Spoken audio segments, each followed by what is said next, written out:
त्यानंतर बघूया सिंधुदुर्ग जिल्ह्यात 2 वर्षांपूर्वी झालेलं हत्याकांड जे त्या हत्याकांडाचा पोलिसांनी छडा लावला। या प्रकरणी 4 आरोपींना कोर्टानं पोलीस कोठडी सुनावलेली आहे। नेमकं हे प्रकरण काय आहे आणि हत्याकांड नेमकं कसं घडलं पाहूयात। आधी नग्न करून बनवला व्हिडिओ, मग अपहरण करून संपवलं। 2 वर्षांपूर्वीच्या हत्येचा पोलिसांकडून छडा, अपहरण करून हत्या करणारे आरोपी जेरबंद। सिंधुदुर्ग जिल्ह्याच्या चेंदवण गावात एका तरुणाचं अपहरण करून हत्या करण्यात आली।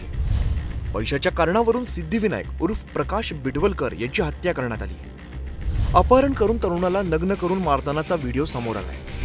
तर या प्रकरणी चौघांना अटक करण्यात आली आहे आणि कोर्टाने आरोपींना पोलीस कोठडी सुनावली आहे। सिद्धिविनायक संशयित आरोपी सिद्धेश शिरसाटकडे कामाला होता।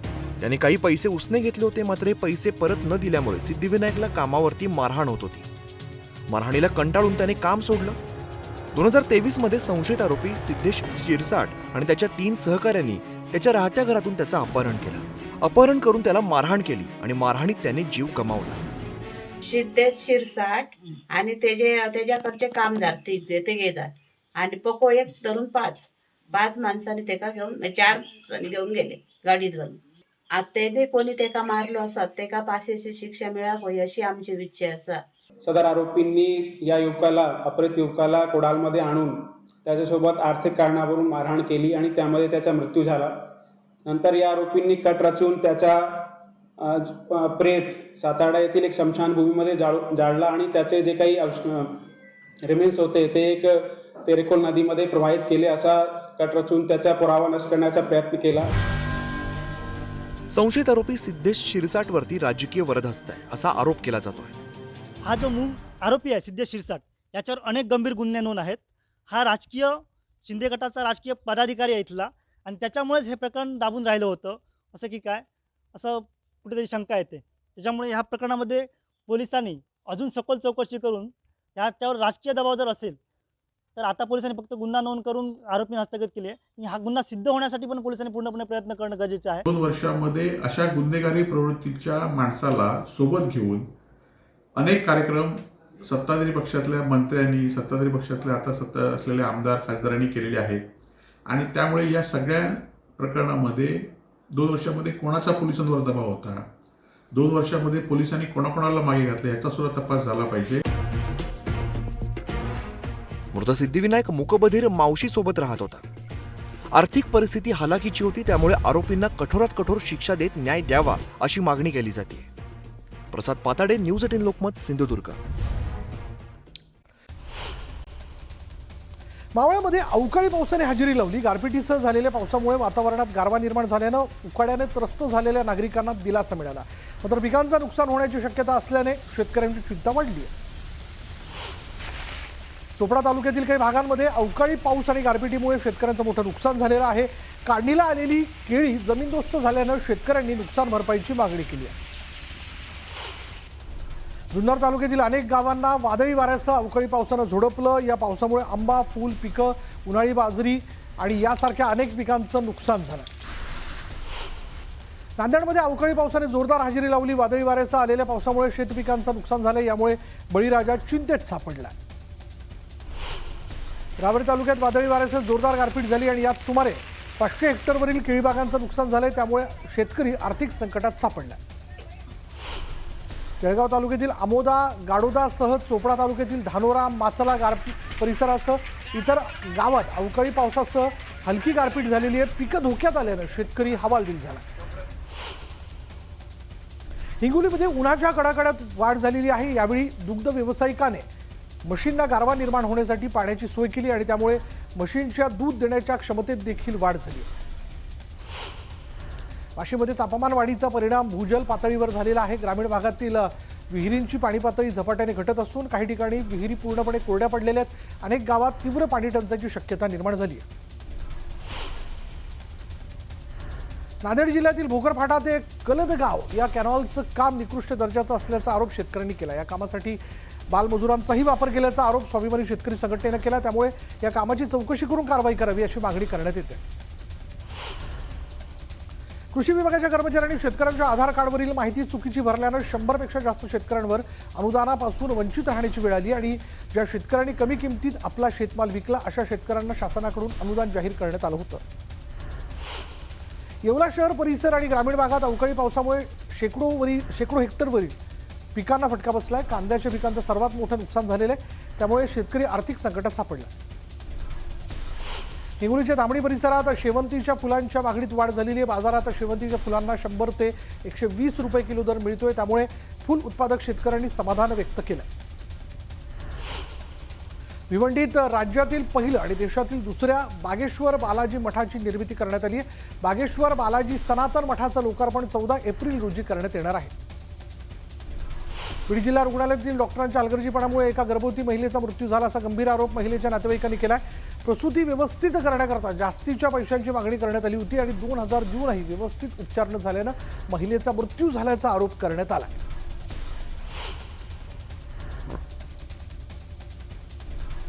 मानवी दातांना शस्त्र मानलं जाऊ शकत नाही. चावा घेतल्याचा गुन्हा अदखल पात्रच असल्याचा निर्णय औरंगाबाद खंडपीठाने दिला.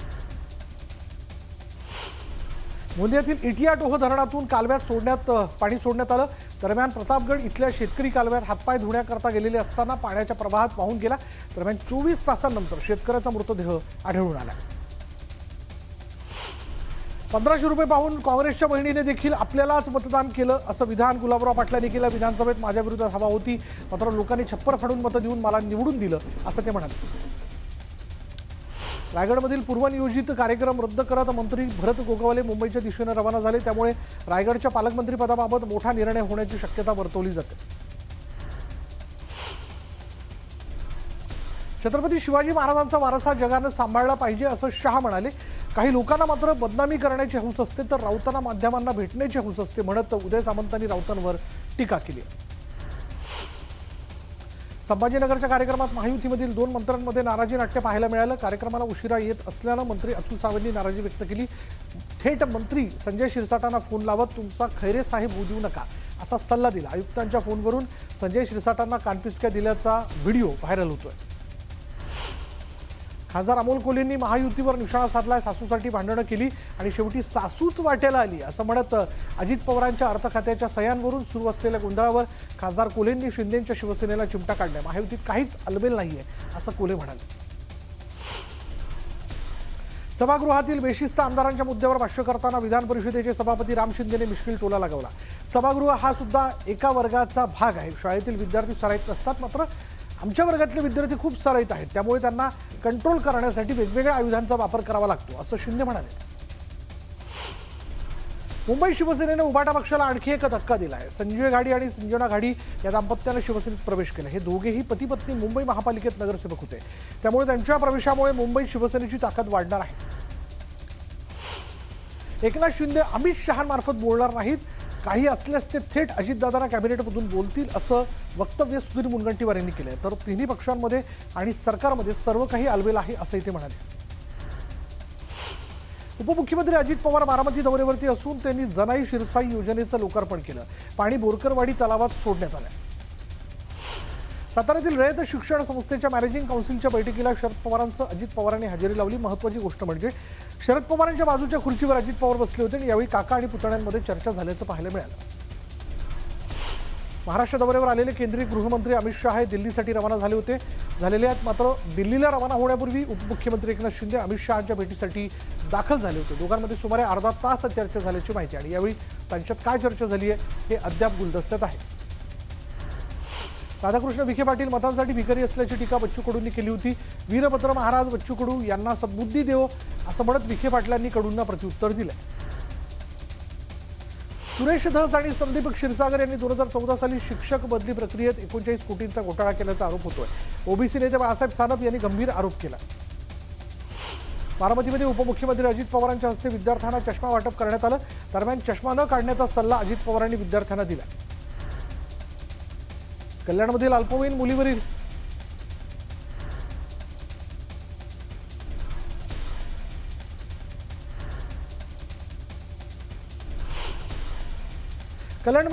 मुलीवरील अत्याचार प्रकरणाचा आरोपी विशाल गवळीने तळोजा जेलमध्ये आत्महत्या केली. आरोपी गवळी 3.5 महिन्यांपासून तळोजा जेलमध्ये होता. विशाल गवळीच्या आत्महत्येवर माजी नगरसेवक महेश गायकवाडांनी प्रतिक्रिया दिली. गवळीच्या आत्महत्येचा आम्हाला काही आनंद नाही. 3 महिन्यात केस चालून त्याला भर चौकात शिक्षा दिली असती तर इतर नराधामांना त्याचा चाप बसला असता, असं महेश गायकवाड म्हणाले. विशाल गवळीने आत्महत्या केली असून त्याची हत्या करण्यात आलेली असा आरोप विशाल गवळीचे वकील संजय दनके यांनी केला. दरम्यान याची सखोल चौकशी करण्याची मागणी त्यांनी केली. नराधम विशाल गवळीने फाशीच्या शिक्षेच्या भीतीपोटी आत्महत्या केली. जे झालं ते बरं झालं अशी प्रतिक्रिया आमदार सुलभा गायकवाड यांनी दिली. पीडितेच्या आई वडिलांना न्याय मिळाला असं त्या म्हणाल्या. विशाल गवळीला कायद्याने फाशी झाली असती तर असं कृत्य करणाऱ्यांना अद्दल घडली असती, अशी प्रतिक्रिया आमदार विश्वनाथ भोईर यांनी दिली. तर पीडितेच्या कुटुंबाला नैसर्गिक न्याय मिळाल्याचंही ते म्हणाले. अंबरनाथ तालुक्याच्या क्रीडा संकुलाची इमारत मागील वर्षी कोसळली होती. दरम्यान त्या ठिकाणी कोसळलेल्या वास्तूचा सांगाडा 1 वर्षांपासून तसाच पडू नये, मात्र त्याच्या पुनर्बांधणीकडे प्रशासनानं दुर्लक्ष केलंय. त्यामुळे खेळाडूंमध्ये नाराजी पसरली आहे. विरा रोड परिसरात चोरट्यांनी महिलेच्या दागिन्यांची चोरी केली. चोरी करणाऱ्या 2 चोरट्यांना पोलिसांनी अटक केली. चोरीची संपूर्ण घटना सीसीटीव्हीमध्ये कैद झाली आहे. सरकारने खासगी रुग्णालयाचे दर निश्चित केले पाहिजेत का? गेल्या 5 वर्षात रुग्णालयाने अनावश्यक चाचण्या केल्यात का? आदी प्रश्नांवर नागरिकांची मतं ऑनलाईन स्वरूपात पुण्यातील पेशंट्स राईट्स नाऊ या फोरमकडून मागवली जातात आणि खासगी रुग्णालयात दर निश्चित करण्याबाबत सर्वोच्च न्यायालयात याचिका दाखल करण्यात आली आहे. या याचिकेत ही माहिती सादर केली जाणार आहे. एप्रिल महिना सुरू होताच उन्हाची तीव्रता अधिकच वाढली. त्यामुळे नागरिकांचं उन्हापासून संरक्षण व्हावं यासाठी पालिकेनं सिग्नलवर हिरवी नेट लावली आहे. पुरुषांवर होणारे अत्याचार थांबवा या मागणीकरता पुरुष आयोग 19 एप्रिलला दिल्लीतील जंतर मंतर मैदानावर धरणे आंदोलन करणार आहे. पुरुषांच्या बाजूने देखील कायदा व्हावा अशी मागणी करण्यात येते. बदलापुरातील शेकडो शाळांमध्ये शिवीमुक्त शाळा अभियान राबवलं जात आहे. भाजप आमदार किसन कथोरेंच्या संकल्पनेतून हे अभियान राबवलं जाईल याची मुंबई विद्यापीठाच्या कुलगुरूंनीही दखल घेतली. अक्कलकोटमध्ये श्री स्वामी समर्थांच्या पुण्यतिथी महोत्सवाच्या निमित्ताने विविध धार्मिक कार्यक्रमाचं आयोजन करण्यात आलं. 13 ते 25 एप्रिलपर्यंत हे कार्यक्रम पार पडणार असून 26 एप्रिल रोजी पुण्यतिथी दिनी प्रभात फेरी, नामस्मरण आणि काकड आरतीचं आयोजन करण्यात आलं. नाशिकच्या मनमाडमध्ये भैरवनाथ यात्रेला सुरुवात झाली आणि यावेळी रथ ओढताना हिंदू मुस्लिम ऐक्याचं दर्शन पाहायला मिळालं. दरम्यान यात्रेत मोठ्या संख्येनं नागरिकांनी सहभाग नोंदवला. धाराशिवच्या येरमाळ्यात येडेश्वरी देवीच्या यात्रेत चुना वेचवण्याचा कार्यक्रम आयोजित करण्यात आला. यावेळी मोठ्या संख्येनं भाविकांनी सहभाग नोंदवला. दरम्यान पालखीवर हेलिकॉप्टरने पुष्पवृष्टी करण्यात आली. साईबाबांच्या दर्शनासाठी भाविकांनी शिर्डीत मोठ्या प्रमाणात गर्दी केली. सलग आलेल्या सुट्ट्यांमुळे पर्यटन स्थळांसोबतच धार्मिक स्थळांवर देखील मोठी गर्दी बघायला मिळाली. यावेळी भाविकांच्या रांगांनी आणि साईनामाच्या जयघोषानं शिर्डी दुमदुमून निघाली आहे. मुळशी तालुक्यातील वेळण गावातील 350 वर्षांची परंपरा लाभलेल्या वाघजाई देवीची बगाड यात्रा भक्तिभावानं आणि उत्साहात पार पडली आणि यावेळी संबळ आणि ताशाच्या गजरात देवीचा जयघोष करत बगाड फेरी पूर्ण करण्यात आली. जळगावच्या सावदामध्ये मरीमाता देवी मंदिराच्या वतीनं मिरवणूक काढण्यात आली. मिरवणुकीत मोठ्या संख्येनं भाविकांनी सहभाग नोंदवला. रायगडच्या माणगावातील नांदवी गावाचं ग्रामदैवत श्री बापूजी महाराज यांचा वार्षिक जत्रोत्सव मोठ्या उत्साहात पार पडला. या निमित्तानं भाविकांनी मोठ्या प्रमाणात दर्शनाकरता गर्दी केली. बगाडावरून लाट फिरवणं, पालखी नाचवणं भाविकांसाठी आकर्षण ठरलंय. बीडच्या आष्टी तालुक्यातील वाळुंज इथल्या भैरवनाथाच्या यात्रेला सुरुवात झाली. या यात्रेला 250 वर्षांची परंपरा आहे. यात्रेच्या निमित्तानं मंदिरावर आकर्षक विद्युत रोषणाई करण्यात आली. छत्रपती संभाजीनगरमध्ये पाण्याची पाईपलाईन फुटल्याची घटना घडली. यामुळे लाखो लिटर पाणी वाया गेलं. तातडीनं पाईपलाईन दुरुस्त करण्याची मागणी करण्यात आली.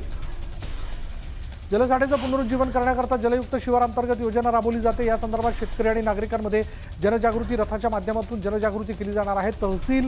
तहसीलदार भाऊसाहेब थोरात यांनी या रथाला हिरवा झेंडा दाखवला.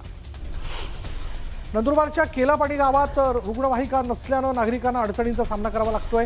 आजारी रुग्णांना झोळीतून पायपीट करत रुग्णालयात नेण्याची वेळ नागरिकांवर आली. दरम्यान तातडीनं रुग्णवाहिकेची सोय करण्याची मागणी नागरिक करतात. तापमान वाढल्याने जळगावात नद्या, तलाव आणि विहिरींची भूजल पातळी कमी होत असल्याचं चित्र आहे. मध्यम आणि मोठ्या प्रकल्पातील जलसाठा गेल्या महिन्याभरात 10% घसरलाय. त्यामुळे पाणी टंचाईची शक्यता निर्माण झाली आहे. उपमुख्यमंत्री अजित पवारांनी मराठी बिग बॉस विजेता सूरज चव्हाणच्या घराच्या कामाची पाहणी केली आणि बांधकाम उत्तम दर्जाचं करण्याच्या सूचना अजित पवारांनी दिल्या. सांगोल्याच्या येलमार मंगेवाडीत बोर आणि नारळाची झाडं पेटवण्यात आली. ही झाडं शेजारील शेतकऱ्यांनी पेटवल्याचा आरोप करण्यात येतोय. तातडीनं नुकसान भरपाई देण्याची मागणी करण्यात आली. बुलढाण्याच्या संग्रामपूर तालुक्यातील 449 जन्म आणि मृत्यू प्रमाणपत्र रद्द करण्यात आलेली आहेत. संग्रामपूर तहसीलदारांनी ही माहिती दिली. नंदुरबार जिल्ह्यातील धडगाव तालुक्यात बिलगावच्या जंगलात वनविभागानं कारवाई केली आणि यावेळी विक्रीसाठी तोडून ठेवलेल्या सागाच्या झाडाच्या दांड्या वनविभागानं जप्त केलेल्या आहेत. धाडी दरम्यान लाकूड तस्कर फरार झाले.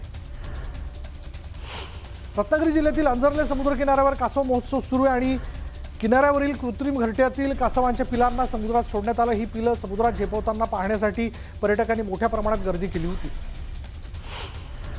नाशिकमधील अनेक वर्षांपासूनची मडबातची परंपरा यंदाही अबाधित आहे. आयुर्वेदिक मातीचा लेप लावून उन्हापासून आणि त्वचेच्या विकारांपासून प्रतिबंध व्हावा या हेतूनं मडबातचं आयोजन करण्यात आलं. यात शेकडो नाशिककरांनी सहभाग घेतला. उरणमधील पिरवाडी समुद्रात 4 पर्यटक अडकले होते. समुद्र किनाऱ्यापासून 300 मीटर अंतरावर असलेल्या खडकावर पर्यटक अडकले. दरम्यान सागर रक्षक दलाच्या जवानांनी पर्यटकांना सुखरूप वाचवलं. येवल्यात एका मशिदीवर वीज कोसळल्याची घटना घडली आणि त्यामुळे मशिदीच्या छताला तडे गेलेले. सुदैवाने यात कोणतीही जीवितहानी झालेली नाही. मालवण समुद्रातील सिंधुदुर्ग किल्ल्याचा 358वा वर्धापन दिन उत्साहात साजरा करण्यात आला. यावेळी किल्ल्यात शिवरायांचं पूजन करण्यात आलं. दरम्यान शिवभक्तांनी शिवरायांचा जोरदार जयघोष केला. पुसद ते वाशिम मार्गावरील खंडाळा घाटात भला मोठा खड्डा पडला. त्यामुळे अपघाताच्या प्रमाणात वाढ झाली आहे. त्यामुळे हा रस्ता लवकरात लवकर दुरुस्त करण्यात यावा अशी मागणी नागरिकांकडून करण्यात येते. जळगावच्या दीपनगरमध्ये तापी नदीपात्रातून वीज निर्मितीसाठी बेकायदेशीर पाणी उपसा सुरू असल्याचा आरोप शेतकऱ्यांनी केला. तापी नदीतील पाणी उपसा तातडीनं बंद करण्याची मागणी शेतकऱ्यांनी केली. एसटी बस अभावी मनमाड नांदगाव शहरासोबतच ग्रामीण भागातील शेकडो विद्यार्थिनींची परवड सुरू आहे. तापमानाचा पारा 41 अंशांवरती पोहोचलेला असतानाच तासनतास विद्यार्थ्यांना कडक उन्हाचा सामना करावा लागतो आणि त्यामुळे विद्यार्थ्यांसाठी वेळेत बस उपलब्ध करून देण्याची मागणी करण्यात येते. नांदेड शहरात सध्या 2 दिवसाआड पाणीपुरवठा केला जातोय. शहराला पाणीपुरवठा करणाऱ्या विष्णुपुरी धरणात मुबलक पाणीसाठा आहे. मात्र पुढील काळात पाणी टंचाई भासू नये यासाठी इसापूर धरणातून राखीव पाणीसाठा मागवण्याचा निर्णय पालिकेने घेतला. बिहार इथल्या महाबोधी बुद्ध विहार बौद्ध बांधवांच्या ताब्यात द्यावं या मागणीकरता वंचित बहुजन आघाडीकडून स्वाक्षरी अभियान राबवलं जात आहे. दरम्यान 16 आणि 17 एप्रिल रोजी वंचित बहुजन आघाडीचे नेते प्रकाश आंबेडकर बिहारमध्ये आंदोलन छेडणार आहेत. गेल्या 3 महिन्यात भाजीपाला आणि शेतीमालाचे दर प्रचंड कोसळलेत आणि या विरोधात आरपीआयने कुर्डुवाडी बाजार समितीत आंदोलन केलं. कांदे वांगे बटाट्यांचे हार घालत शासनाचा निषेध नोंदवण्यात आला. पुण्यात आईनेच आपल्या अल्पवयीन मुलीचे अश्लील व्हिडिओ करून बॉयफ्रेंडला पाठवले आणि त्याला मुलीशी अनैतिक संबंध ठेवायला सांगितलं. मुलीने आपल्या आईचे आणि तिच्या प्रियकराचे प्रेमसंबंध समोर आणल्यानं नराधम आईने हे कृत्य केलं आणि या प्रकरणी बिबिवेवाडी पोलीस ठाण्यामध्ये नराधम आईसह तिच्या बॉयफ्रेंडला अटक करण्यात आली. जळगावच्या अंबळनेर तालुक्यात आगीचं सत्र सुरूचे. मारवड ढेकूनंतर आता कळमसरे शिवारात लागलेल्या आगीमध्ये ज्वारी आणि जनावरांचा चारा जळून खाक झाला. या आगीत 12 शेतकऱ्यांचं 29,56,000चं नुकसान झालं. डहाणूमध्ये महालक्ष्मी यात्रेदरम्यान गडाच्या टोकावर चढण्याचा प्रयत्न करणाऱ्या एका भाविकाचा खाली पडून जागीच मृत्यू झाला. मेरिक कन्हैयालाल कांचवाला असं या भाविकाचं नाव असून तो गुजरातच्या सुरत इथून महालक्ष्मी गडावर दर्शनासाठी आला होता. वर्धाच्या तळेगावात एका क्रिकेट अकादमीच्या इमारतीला आग लागली आणि या आगीत इमारतीचं मोठं नुकसान झालं. बीडच्या पाटोदा तहसील कार्यालयातून चोरट्याने चक्क संगणक लंपास केला. या प्रकरणात नायब तहसीलदारांच्या तक्रारीवरनं पाटोदा पोलीस ठाण्यात अज्ञाताविरोधात गुन्हा नोंदवण्यात आला. सिंधुदुर्गच्या चेंदवडमध्ये अपहरण करून एका तरुणाची हत्या करण्यात आली. मारेकऱ्यांना पोलिसांनी अटक केली. मावळच्या आधार रुग्णालयानं त्वरित उपचार करत एका रुग्णाचे प्राण वाचवलेत. विशेष म्हणजे या रुग्णाकडे पैसे नसताना रुग्णालयानं उपचार केलेत आणि त्यामुळे आधार रुग्णालयाचं सर्वत्र कौतुक केलं जात आहे. बुलढाण्याच्या मंगरुळ नवघरेमध्ये गोठ्यातील 12 बकऱ्यांवर हल्ला करण्यात आला. प्राण्याच्या हल्ल्यात 12 बकऱ्यांचा मृत्यू झाला. दरम्यान वन विभागानं तातडीनं पंचनामा करून मदत करण्याची मागणी शेतकऱ्यांना केली. चंद्रपूर जिल्ह्याच्या मूल तालुक्यातील चितेगाव परिसरातून जेरबंद करण्यात आलेल्या वाघिणीच्या 3 बछड्यांना जेरबंद करण्यात अखेर यश आलं. 5 महिन्याच्या 3 छाव्यांना त्यांच्या आईपाशी सोडण्यात आलं. जामनेर तालुक्यातील लोंढरी गावात शेतकऱ्यांनी शेतात जमा केलेला मका जळून खाक झाला. अज्ञात व्यक्तीनं मक्याच्या ढिगाला आग लावल्यानं 150 क्विंटल मका जळून खाक झालेला आहे आणि त्यामुळे नुकसान भरपाई देण्याची मागणी शेतकऱ्यांनी केली. मालेगाव यात्रेदरम्यान आकाश पाळण्यात बसण्याचा मोह एका तरुणाच्या जीवावर बेतलाय. उडी पाळण्यात खाली पडल्यामुळे तरुणाचा जागीच मृत्यू झाला.